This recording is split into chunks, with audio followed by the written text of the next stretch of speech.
Hi guys, we're back and we're talking about the beautiful Bahama Islands. Gary just told us about Hope Town. That's one of his favorite little places. We used to do a lot of sail schools there for 3 seasons. And so Stephen, do you want to tell us a little bit about Hope Town and sailing around there? Yeah, Hopetown, sailing around Hopetown, which is actually Elbow Key, is really nice sailing. We used to use Elbow Key and Hopetown for quite a few exercises. One of the things we used to do, it's very, very shallow when you approach the mouth into the little into the little harbour of Hopetown. It's almost like a totally enclosed bay with just one entrance coming in.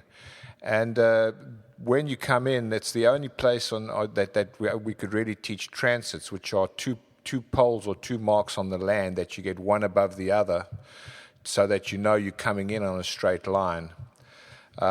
Also, inside Hopetown, because it's so popular, they have lots of moorings. And some people come down and spend 6 months. They'll rent a mooring and they won't leave for 6 months. They actually become a transient population that live in Hopetown for half the year. So in the season, Hopetown's population has a substantial spike in growth. And when hurricane season comes, they all go home again. In the lee of Elbow Key, as you come out of Hopetown and head south, it's very sheltered, and the water's an average of probably 8 foot deep. So that's where we used to do all our man overboard drills and practice. Heading south, one of our always stops was a place called Tahiti Beach, which is a great big sandbar that at high tide is just below the water, and at low tide comes right out of the water. So we used to spend a lot of time going to Tahiti Beach and anchoring off, and nothing nicer than sitting on the sandbar having sundowners. One thing that everyone should remember is that Tuesday nights is bingo night at Jack's in Hopetown. Yeah, that was the big social event of the week for all of us. Gary, another one of your favorites is Little Harbour, I believe.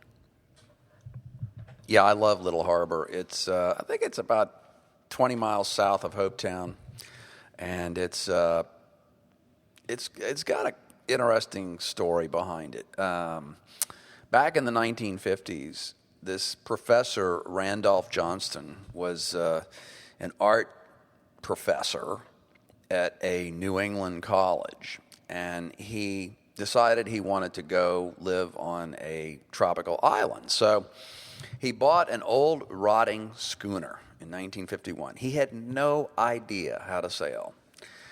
He loaded his wife and 3 small children onto the schooner. He put some art supplies in there, and miraculously, they made it to Little Harbour. Because, and I say it's a miracle, because Randolph did not know how to sail, and they had no navigation charts except for an atlas that he took from the school's library.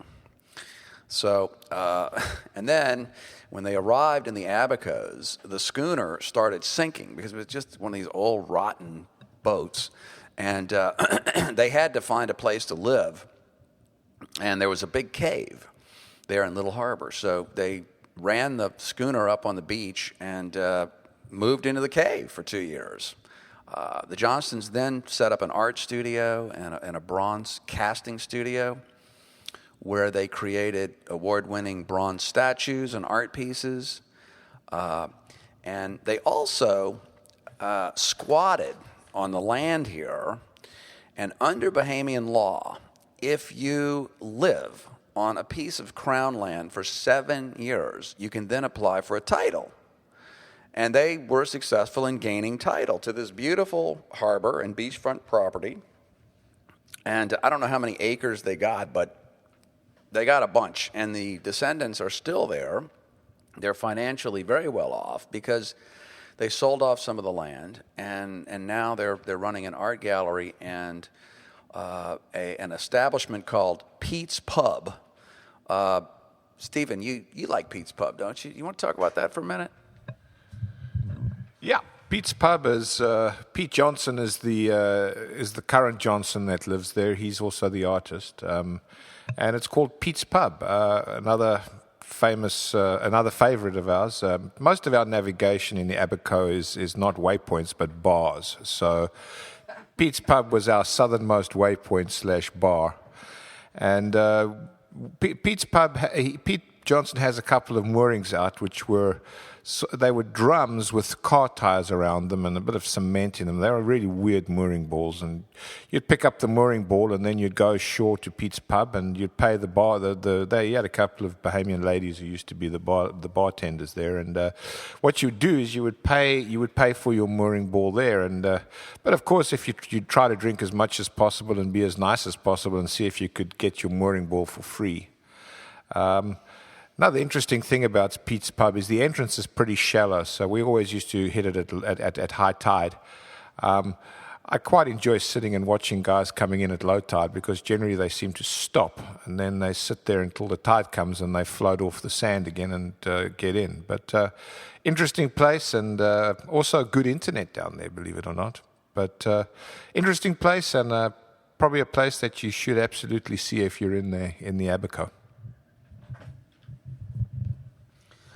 There's another place that's halfway between Little Harbor and Hopetown called Lubbers Quarters. And there's another waypoint there, or bar, that I really like to go to called Cracker Peas. And it has a really interesting history about Cracker P, who his name was Paul Simmons, but they called him Cracker Pender. And he was from Lexington, Georgia.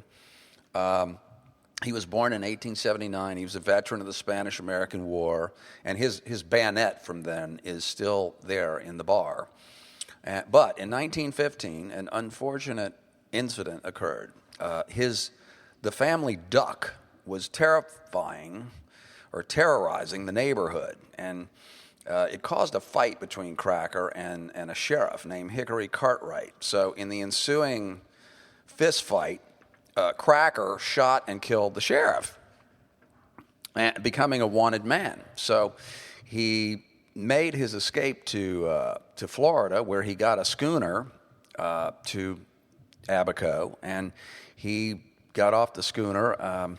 He went to Hopetown, where he spent his first 2 years, and then he went to Lubbers Quarters, where he fished and farmed, and he planted sapodilla trees, which are used in the barbecue sauce in the restaurant and bar that's still there. He had